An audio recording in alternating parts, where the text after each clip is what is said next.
Alors,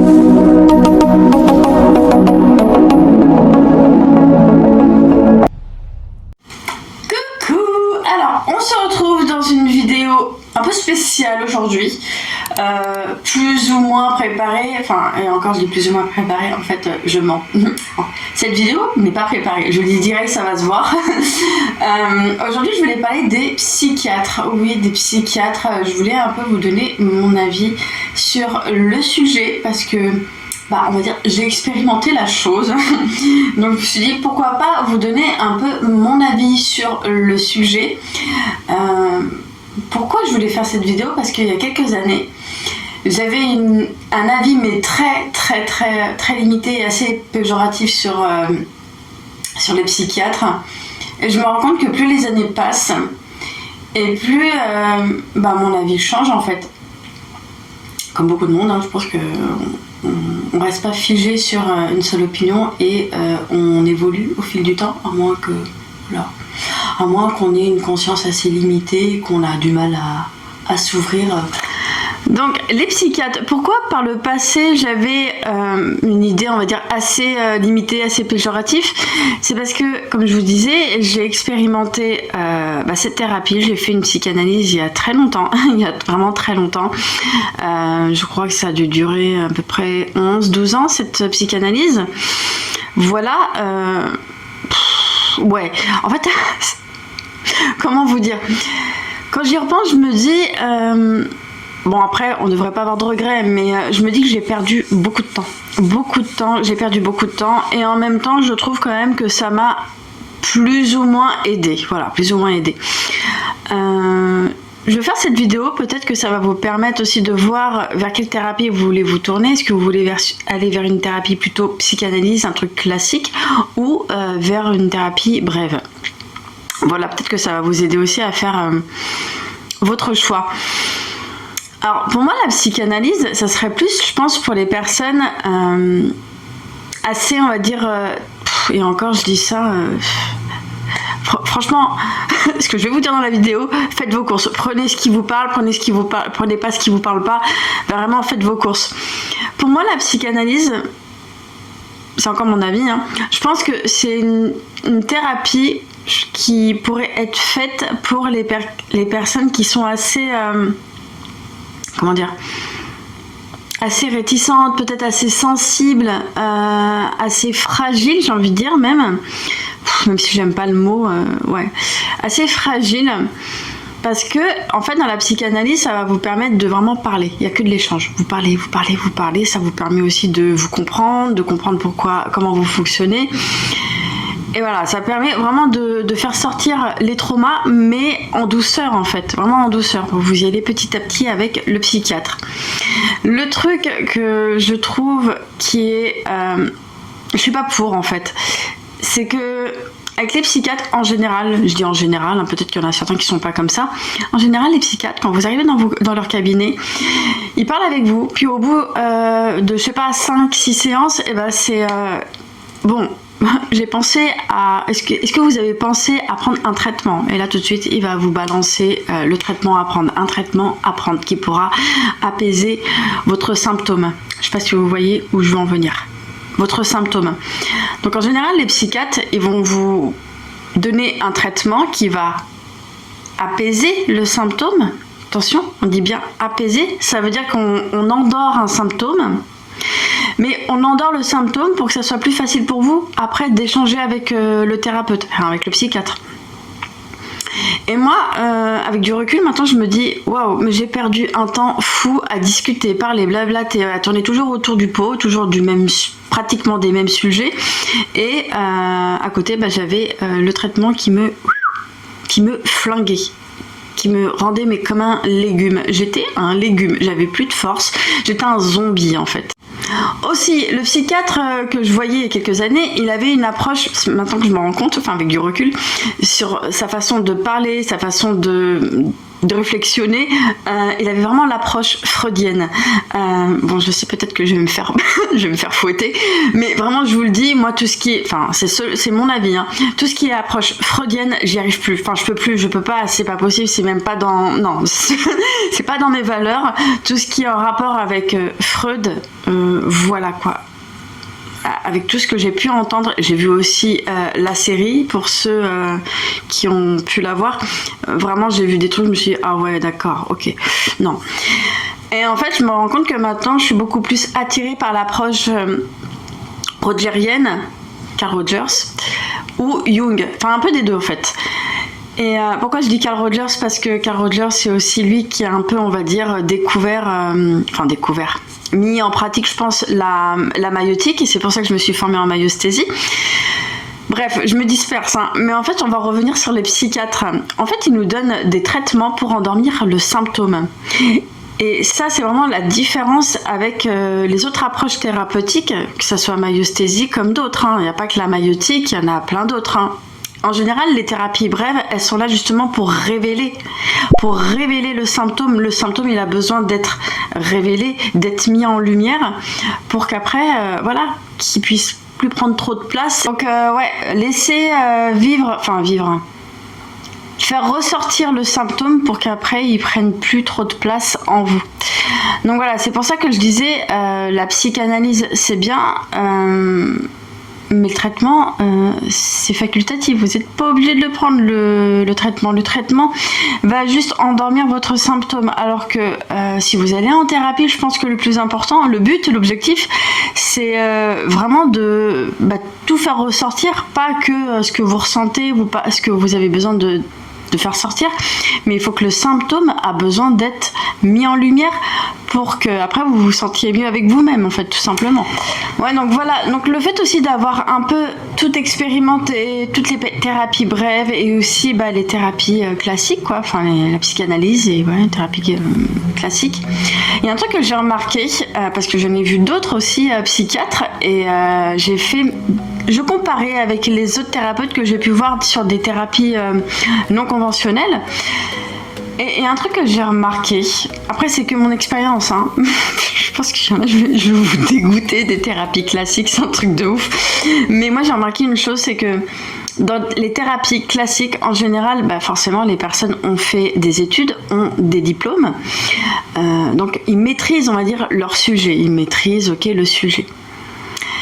Mais je remarque une chose aussi avec les psychiatres et d'autres personnes que j'ai pu voir en thérapie classique. En général, souvent, j'avais des retours. Au début, il parlait pas trop, le psychiatre, mais après, il commençait un peu à parler, à dire ce qu'il ressentait, ce qu'il pensait par rapport à ce que j'évoquais. Et il y a un truc que j'ai remarqué très souvent, c'est que je me rendais compte que mon psychiatre avait des idées reçues, mais pas mal d'idées reçues. Et surtout aussi quand je commençais à parler de religion, voilà, parce que on va dire qu'il y a une partie de ma famille, je mets des gros guillemets, je viens d'une famille, on va dire catholique et moitié catholique, moitié musulmane. Et dès que je parlais du côté musulman, je voyais tout de suite mon psychiatre avait tout de suite des idées dessus, des préjugés, pas mal de préjugés. Mais pas que ça, il y avait plein d'autres choses en fait, hein. Mais il y avait toujours, je remarquais, il y avait toujours des phrases qui sortaient, qui me montraient qu'il n'était pas hyper neutre. Et en fait, ça m'a fait beaucoup réfléchir, j'ai énormément réfléchi sur ça. Je me suis dit, mais un thérapeute, normalement, devrait rester neutre. Enfin, peut-être que c'était aussi une croyance que j'avais, hein. Je me disais, un professionnel de la psychologie, bref, de la santé, devrait être neutre.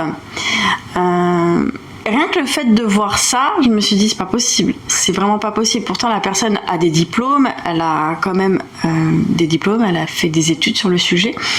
Et pourtant, dans qui il est, la personne qu'elle est, on voit qu'il y a comme un manque peut-être de, je sais pas, on va dire je vais pas dire un manque de vivre, mais je sais pas, il y a quelque chose au niveau de la morale où je me disais, ah ouais, ok, enfin, il n'y a pas de neutralité là. Et après, vous allez me dire, ouais, peut-être qu'il y en a d'autres qui sont pas comme ça, hein, oui. Mais moi, je vous parle de mon expérience. Et j'ai remarqué une chose aussi, en allant dans les thérapies brèves, vraiment hein, les thérapies brèves, et ben je suis tombée sur des personnes qui n'avaient peut-être pas beaucoup d'études, voire même peut-être... Enfin, je veux dire, dans les thérapies brèves, forcément, les gens sont formés. C'est pas réellement des études, ils font des formations, après ils ont des certificats reconnus ou pas reconnus par l'État. Bref, c'est pas ça, on s'en fout de ça en fait. Le plus important, moi, c'est que je remarque une chose, c'est que dans les thérapies classiques, eh ben, on voit des psychologues, des psychiatres qui ont fait énormément d'études, qui maîtrisent leur sujet, qui ont des diplômes. Et pourtant, quand on les voit, on les regarde, ils ont une façon de parler, une façon d'interagir avec nous. Des fois, je me dis, ouais, quand même, et il y a un manque. Par moment, je trouve qu'il y a un manque soit de maturité. Ouais, un manque de maturité, clairement, faut le dire. Ils sont pas matures. Ou un manque de. Comment dire ? Ouais, un manque de maturité, un manque peut-être de connaissances. Un manque de. Il y a un manque, hein, il y a quelque chose, je me dis, c'est pas possible. Il peut y avoir aussi un manque d'empathie. Je vous le dis parce que je suis tombée aussi sur des personnes comme ça. Je racontais un peu ce que j'ai subi. On me regardait comme ça. Il y avait un manque d'empathie. Et en fait, moi, maintenant, je fais bien plus confiance à quelqu'un qui n'a pas d'études, qui n'a pas fait d'études en fait dans la psychologie, on va dire classique, et qui a fait juste une petite formation pour après devenir, je sais pas, psychologue en EFT, thérapeute, je sais pas, en décodage biologique ou en maïeusthésie. Je fais bien plus confiance à ces personnes-là qu'aux personnes qui ont fait de longues études. Pourquoi je dis ça ? Parce que Frédéric, pour ceux qui me connaissent depuis un certain temps sur la chaîne, Frédéric est venu sur la chaîne, je vous mettrai sa vidéo quelque part quand il est venu. C'est lui quand même qui m'a permis d'aller vers le pardon après un inceste. Donc vraiment, en fait il a fallu que j'expérimente avec Frédéric et c'est là que j'ai pu voir que on peut faire de longues études ou même des petites formations, ça fait pas tout en fait. Et moi, je fais bien plus confiance à un thérapeute, on va dire comme Frédéric, je pense qu'il n'est pas le seul, qui va accueillir la personne dans tout ce qu'elle est, qui n'aura pas de jugement, qui n'aura pas non plus, on va dire, de séparation. Parce que moi, je me suis souvent sentie séparée de mon psychiatre de l'époque. Parce qu'il y avait forcément, il y en a qui vont dire, bah oui, mais c'est normal, la déontologie, le psychiatre, il va... Oui, d'accord, je veux bien la déontologie. Mais au bout d'un moment, on est des humains, on est tous pareils. On est tous pareils. Et c'est pour ça que, c'est peut-être grâce à ça que je suis arrivée au pardon.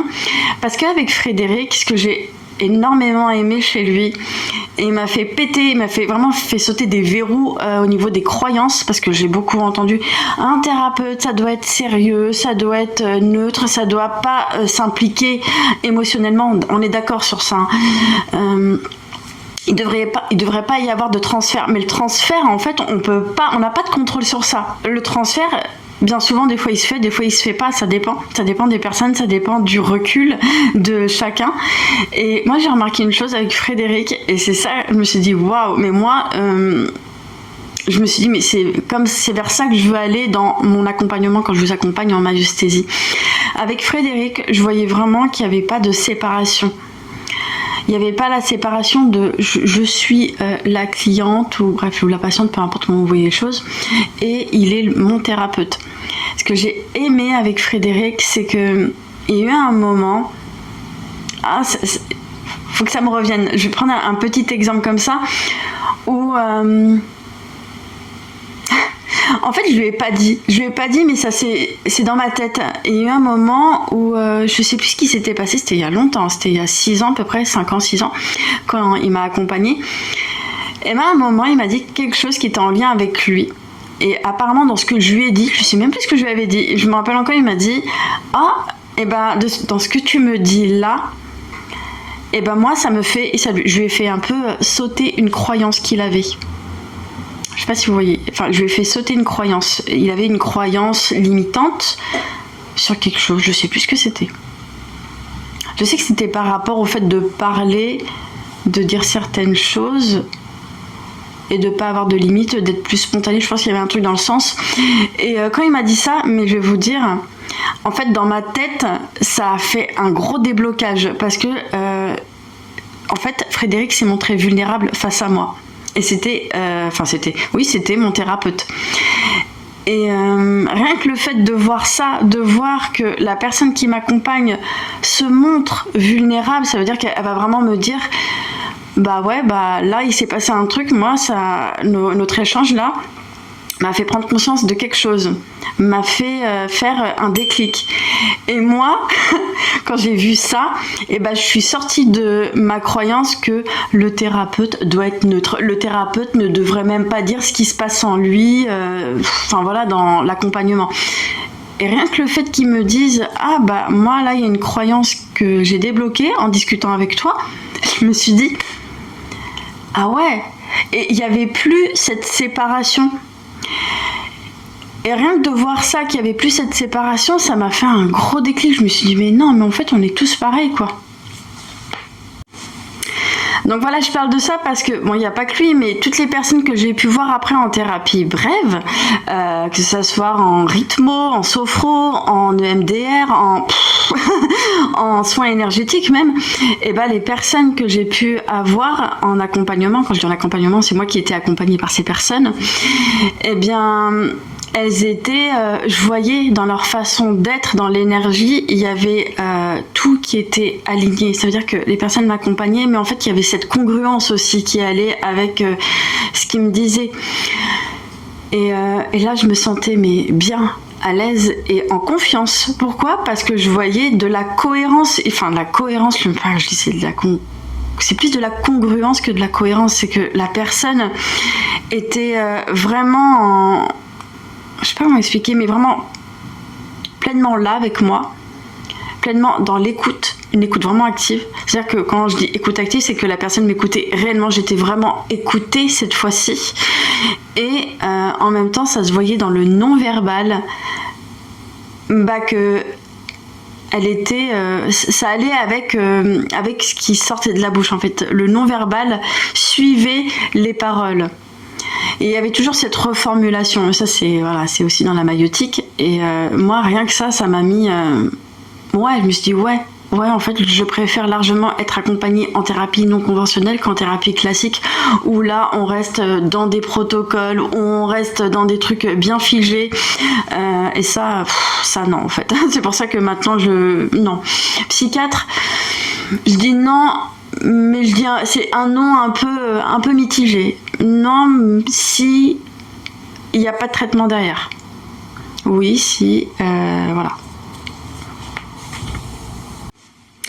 Donc voilà, je parle de ça parce que, bon, il n'y a pas que lui, mais toutes les personnes que j'ai pu voir après en thérapie brève, que ce soit en rythmo, en sophro, en EMDR, en soins énergétiques même, les personnes que j'ai pu avoir en accompagnement, quand je dis en accompagnement, c'est moi qui étais accompagnée par ces personnes, elles étaient, je voyais dans leur façon d'être, dans l'énergie, il y avait tout qui était aligné. Ça veut dire que les personnes m'accompagnaient, mais en fait, il y avait cette congruence aussi qui allait avec ce qu'ils me disaient. Et là, je me sentais bien, à l'aise et en confiance. Pourquoi ? Parce que je voyais de la cohérence, c'est plus de la congruence que de la cohérence. C'est que la personne était vraiment je sais pas comment expliquer, mais vraiment pleinement là avec moi, pleinement dans l'écoute, une écoute vraiment active. C'est-à-dire que quand je dis écoute active, c'est que la personne m'écoutait réellement, j'étais vraiment écoutée cette fois-ci. Et en même temps, ça se voyait dans le non-verbal, que elle était, ça allait avec ce qui sortait de la bouche en fait. Le non-verbal suivait les paroles. Et il y avait toujours cette reformulation. Ça, c'est aussi dans la maïeutique. Et moi, rien que ça m'a mis... je me suis dit, ouais, en fait, je préfère largement être accompagnée en thérapie non conventionnelle qu'en thérapie classique, où là, on reste dans des protocoles, où on reste dans des trucs bien figés. Et ça, non, en fait. C'est pour ça que maintenant, non. Psychiatre... Je dis non, un non mitigé si justement il y a un traitement derrière. S'il n'y a pas de traitement, voilà, on y va quoi. Mais non, je pense que moi personnellement, je ferais plus cette expérience allez voir un psychiatre. Ce n'est que mon avis, vous faites comme vous voulez. Et moi aussi, un truc que je voulais appuyer par rapport à ça, ce sujet, c'est que on parle pas de l'errance en fait, on parle beaucoup d'errance sur pas mal de sujets, mais on parle pas de l'errance au niveau médical, au niveau thérapeutique, parce que quand on a subi des traumas complexes, on peut aussi être énormément dans cette errance là de chercher la personne qui va pouvoir bien nous accompagner. Bien, ça veut dire qu'une personne qui maîtrise le sujet, qui connaît bien le sujet, peut-être même qui l'a vécu, parce que beaucoup se disent, moi je vais prendre quand même quelqu'un qui a fait des études, qui a un diplôme, qui maîtrise le sujet. C'est bien, hein. Moi je suis pas contre ça, mais le plus important c'est regarder la personne, aller faire des recherches sur le thérapeute que vous, on va dire, j'aime pas trop le mot, mais que vous convoitisez, allez faire des recherches sur la personne, qui elle est, quel est son vécu. Et je pense que c'est encore mieux d'être accompagné par une personne qui a vécu ce que vous avez vécu. Je pense qu'il n'y a pas mieux comme accompagnement d'être avec une personne qui a vécu ce que vous avez vécu qu'une personne qui a juste fait des études et qui a un petit bout de papier derrière son bureau, quoi. Moi franchement je fais plus confiance à quelqu'un qui a vécu que quelqu'un qui n'a pas vécu. Ouais, franchement je vous le dis direct, c'est comme sur YouTube, je vois beaucoup maintenant qui parlent du climat incestueux, enfin qui parlent de ces sujets quand même qui sont assez lourds. Moi je regarde les personnes, je me dis j'ai pas envie d'écouter. Moi, je veux être sûre que la personne ait subi ça. Je veux être sûre, en fait, pour pouvoir, on va dire, ouvrir la porte de la confiance pour pouvoir écouter la personne. Si la personne n'a pas connu ce qu'elle est en train d'échanger sur sa chaîne, c'est mort, j'écoute pas. Donc voilà un peu sur le sujet, et encore, hein, je me répète encore une fois, mais ouais, je fais beaucoup plus confiance aux personnes qui ont expérimenté, qui ont connu malheureusement ça, et c'est comme ça que je peux faire confiance. Ça me fait penser à une personne il y a quelques années, qui voyait que j'étais formée à la maïeusthésie, que j'accompagnais des femmes qui ont connu des traumas sexuels, et la personne m'a carrément dit, mais à quel endroit? Il me dit, tu te sens légitime? À quel endroit en fait? Il m'a demandé si j'avais un diplôme reconnu par l'État. Comme si on devait aller mettre de la valeur sur un diplôme reconnu par l'État. Moi je veux bien, hein. Mais ouais, c'est léger en fait. Vraiment c'est léger.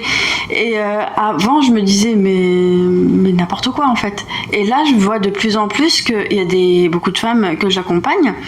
Et la question elle se pose même pas, je les accompagne et je vois en fait qu'elles ont les mêmes mécanismes que moi j'avais par le passé, par rapport à ce que j'ai vécu, toutes les croyances que je pouvais avoir. Mais en fait moi j'ai l'impression, pour moi c'est naturel de les accompagner, enfin j'ai vraiment l'impression d'être dans mon truc, et je cherche même pas à savoir légitimité ou pas. Pour moi la légitimité elle vient pas de connaissances, elle vient de l'expérience en fait. Voilà, tout simplement.